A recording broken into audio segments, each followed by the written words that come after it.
I think China is massive. I mean, in all its ways, obviously. Online video is really big, or OTV as how they're trying to call it there, as well as mobile video. I think China is one of the markets globally most developed when it comes to the way how they plan OTV. It's fully integrated into the agencies when it comes to their TV planning. So they really use it as an extension of the TV planning. It's not being planned by the digital teams at all. And that's why you've seen a huge shift from TV budgets to OTV. China has their challenges, obviously. There's a lack of premium inventory, like in a lot of markets. And there's especially a lack of offering that in a programmatic way. And that's for us as Xaxis doesn't make it easier, obviously.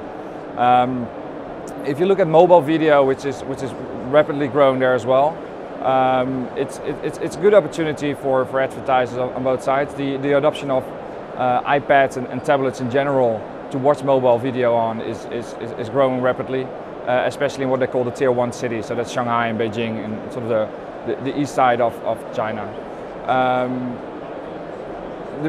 Again, supply limited. There are some regulations coming in place in China, which are probably going to make the supply even harder. Chinese government steps in pretty frequently when it comes to TV. You have to show, for example, in the overall TV space, you're not allowed to show too many sort of entertainment programs around prime time. The Chinese government controls that. Currently, they haven't done that on OTV yet, but the expectation is that the government will step in there pretty soon as well. So, the Youkus and the Tudus and the iQIYIs, which are the big platform players in China, they will suffer from that because they need to show a lot more local content, which makes it less premium for advertisers. So there will be a big change in the online video landscape in China in the coming months, coming years as well.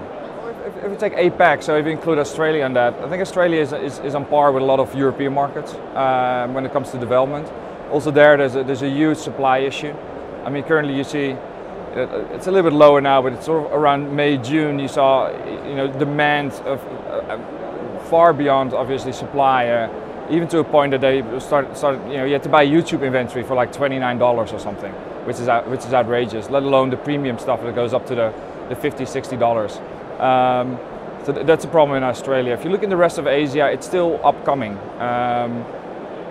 Singapore is relatively well developed. But it's not a big TV market, so that has a bit of a different angle. Hong Kong does it pretty well with some local Chinese content.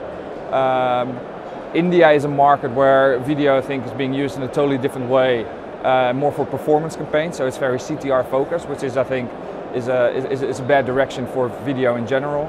All these markets are totally different. I mean, we as Xaxis are in 30 markets in Asia Pacific, and all these 30 markets have their own challenges when it comes to video. A very well-developed market, I think, still China and the way how they plan it. A massive inventory issue in Australia. A very cheap video, very performance-focused in countries like India, and sort of a lack of local inventory in the most Southeast Asia markets, especially on the local inventory side. And we should not underestimate that we still have markets where there's bandwidth issues. I mean, Vietnam, for example, or in Indonesia and Philippines, these markets are mobile first. So there's a massive mobile video opportunity, but the lack of proper 3G or let alone 4G limits obviously opportunities for OTV there, or mobile OTV.